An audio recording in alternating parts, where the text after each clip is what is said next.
Hey, this is Sierra Lopez, and I am doing my teacher reflection for teaching video number two. It is split up into three separate videos, which are they all kind of vary in length. So last time I was able to kind of click on the video and go through it as I'm speaking, but it'll be a little bit more complicated to do this time. So this lesson was very culturally relevant. For one, the students had reading passages about things that they were interested in. It was mainly about dolphins, which, if you look at my um, contextual factors sheet, my students are super interested in animals.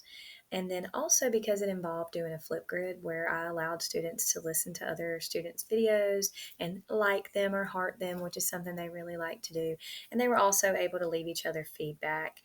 This was very effective. The students absolutely loved this. I only had one group who struggled with it a little bit. They just had a hard time kind of staying on task and getting off topic. And it was just because of the personalities that were in that group. And it was very evident in video three at 2 minutes and 37 seconds. You can see my students all asking each other questions and listening to each other. To try to figure out which text structure was being used. And I love going back and listening to these videos because I love hearing the conversation that I didn't hear because maybe I wasn't standing right there. I was able to create a positive learning environment by making sure that everyone was given time to answer when they were called on. I didn't just say, no, that's the wrong answer and move on. I allow students to call a friend, phone a friend. So if someone next to them knows the answer, I'm cool with them whispering the answer to their friend because it can be kind of embarrassing if they don't know. And I want them to feel comfortable and know that even if they don't know the answer, that they can figure it out and still be able to have a correct answer. And this can be seen in video two at 1 minute and 27 seconds. Another way that I create a positive learning environment in my classroom is to explicitly teach expectations. And this is seen in video one at 3 minutes. I discuss positive teamwork with my students and just so they know what I expect of them as they're working. I deepen students' learning by having them explain vocabulary words in their own words. So even the verbs that are in my I can statement, I have them tell me in their own words what those were. And this time it was determine and describe. And they were able to kind of make that their own thing. I'm a big user of Marsano's vocabulary strategy. And so having them kind of break down words, get synonyms, antonyms, and things like that, give them that exposure to those vocabulary words just to kind of get it in their working memory. And this was also very effective. I had only one time where a student needed to phone a friend on that, and I think it was just because he couldn't get his thoughts into words, so it kind of helped him just to get his thoughts into words.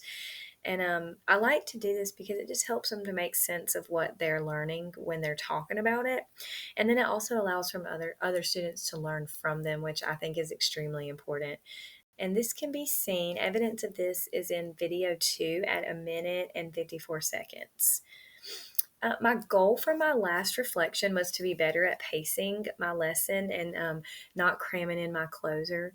And although my closer is not included in these video clips this time, I do feel like I did a little bit better. If you were able to watch the whole entire thing, the ending isn't as rushed as it was last time. I think because I did a better job saying, okay, we've finished this, it's time to move on, or okay, the time's up for this, we got to move on. Even if they weren't finished, I told them we'll have time. We can go back and finish that later. Don't stress about it, but we do have to move on. So I feel like I got a little closer to my goal. I don't know if I met it completely, and that's okay. I'm going to continuously work on that.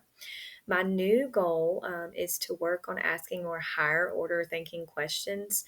I don't feel like I had enough planned for this lesson. I'm really good about putting them in my slides so that I don't forget to ask those planned questions. But I feel like my students struggled a little bit during this lesson, and I think I figured out why. Prior to this lesson, we had taken each text structure and broken them down. Each day had one of the five text structures that we focused on. So there wasn't as much all in one day. And this particular day, we were doing a review of all five in one day. And so I think my students struggled a little bit because, they had them just all in one lesson.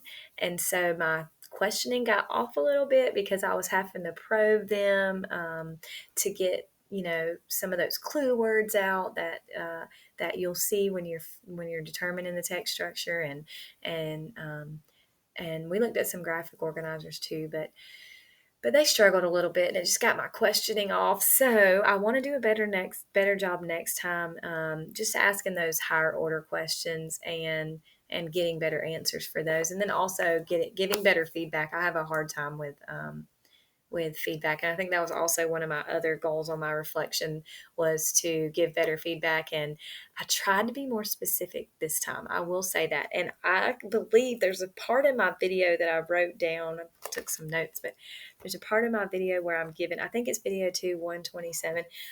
I gave some very specific feedback for an example that one of the students gave, and I just told him, I liked your example, and so I'm trying to do a better job of being more specific, because then I'm reaching the students better, and they know what they're doing right, and I want them to know what they're doing right so that they can continue doing that. So it is learning for all of us, the students and me.